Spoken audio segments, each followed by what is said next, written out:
Democracy today, there are people in other continents who own it and claim it as strongly as people in Europe or North America do. आप social media पे चले जाइए, ख़ासतौर पर Twitter पे, तो ये जो मिस्टर क्रिस्टोफर, निधि राजदान और इस तरह के जो बहुत सारे लोग वहाँ पे हैं, जो भारत अमेरिका का एक होली अलायंस है against Kashmir, Indian Kashmir cause, I must say that. तो वो जो इनका अनहोली, मैं उसको अनहोली कहूँगा, वो होली अलायंस है भारत के सूडो लेफ्ट का और अमेरिकन कुछ ऐसे जो इनके हैं, वो ये अब भारत को बार बार अपने सोशल मीडिया पे ये डरा रहे हैं कि ओहो सदर ट्रम्प तो आ रहे हैं, लिंडसे ग्राहम बड़े इन्फ्लुएंशियल सेनेटर हैं, आप इनको नाराज़ ना करें, बड़ा ख़राब हो जाएगा। लिंडसे ग्राहम के बारे में मैं सिर्फ एक जुमला कहूँगा, वो अमेरिका की उसमें एयरफोर्स में भी रहे और बाय द वे वो सदर ट्रम्प के जो पहले 2 साल थे उनमें उनके दौरान बहुत उनके ख़िलाफ़ थे और उनके बेतहाशा स्टेटमेंट्स आपको मिल जाएंगी। ही इज़ अ रिपब्लिकन, मगर वो सदर ट्रम्प की पॉलिसियों के बहुत ख़िलाफ़ रहे लिंडसे ग्राहम, लेकिन अब वो कोई 2017 से उनके बहुत हामी हैं। दैट्स फाइन, यही डेमोक्रेसी होती है।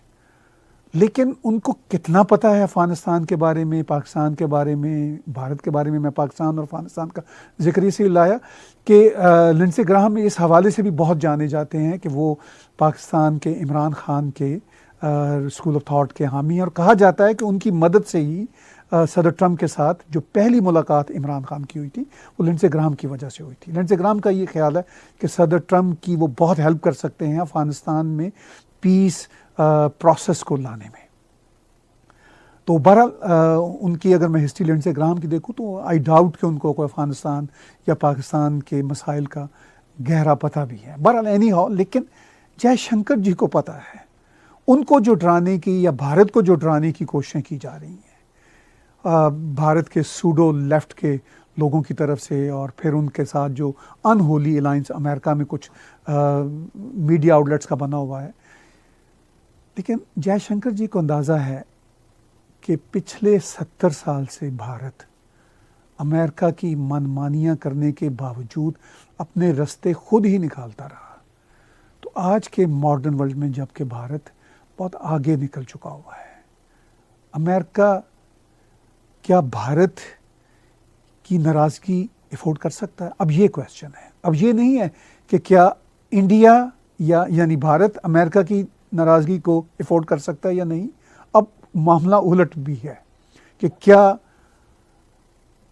अमेरिका भारत की नाराज़गी को अफोर्ड कर सकता है। ये एक बहुत इंपॉर्टेंट बात है, चूँकि ये ट्रेड के साथ, इकोनॉमिक्स के साथ, स्ट्रेटेजिक अलायंस के साथ जुड़ी हुई है। अमेरिका की इस्टेब्लिशमेंट ने पाकिस्तान के साथ बहुत काम करके देख लिया और एंड रिज़ल्ट क्या मिला कि उसामा बिन लादेन उनकी बगल में बैठा हुआ था। एंड रिज़ल्ट ये मिला कि अमेरिकन जितनी बड़ी कैजुअलिटीज़ और नुकसानात हुए हैं अफ़गानिस्तान में, उसके पीछे डायरेक्ट या इनडायरेक्ट पाकिस्तान की इस्टेब्लिशमेंट का हाथ है। ये बात लिंडसे ग्राहम को शायद इतनी समझ ना आए, मगर सदर ट्रम्प को किसी हद तक समझ आती है और अमेरिकन इस्टेब्लिशमेंट को बहुत समझ आती है। उनको अब ये बात समझ आ चुकी है कि ये ऐसे नहीं चलेगा, हम भारत से अलग होकर नहीं चल सकते। सदर ट्रम्प का जो दौरा आ रहा है भारत का 24-25 फरवरी को, उसमें भी उनको अंदाज़ा है कि इसमें सिर्फ भारत के साथ स्ट्रेटेजिक अलायंस या ट्रेड का ही रिश्ता नहीं है। जो स्ट्रॉन्ग भारतीय कम्युनिटी है, डायस्पोरा है अमेरिका में, उनके वोट भी चाहिए, उनकी फंड रेजिंग में मदद भी चाहिए। तो मेरा ख्याल है कि अमेरिकन के लिए इस वक्त भारत ज़्यादा बड़ी ज़रूरत है एज़ अपोज टू कि भारत को अमेरिका की ज़्यादा ज़रूरत है, चूँकि भारत ने अमेरिका की मदद के बगैर ही गुज़श्ता 65-70 साल में काफ़ी तरक्की कर ली। अब दुनिया एक ग्लोबल विलेज है, बहुत अरसे से है। अब अगर अमेरिकन ये बात समझ लेते हैं कि उनका असल दोस्त कौन है, अमेरिकन का असल दोस्त भारत ही है उस रीजन में, उनका स्ट्रेटेजिक पार्टनर भी रिलायबल भारत ही है। तो वो अपनी इग्नोरेंस से या अपने रूडनेस से भारत से बहुत दूर नहीं जा सकते। कश्मीर के मसले पे अमेरिकन ने बहुत कोशिश की पाकिस्तान को खुश करने के लिए, इमरान खान को, बिकॉज़ पुराना रिश्ता है, उसमें दरारें भी आई रिश्ते में, मगर इसके बावजूद अफ़गानिस्तान का लालच भी है, ख्याल ये पाकिस्तान उसको हल करने में अमेरिकन की मदद करेगा।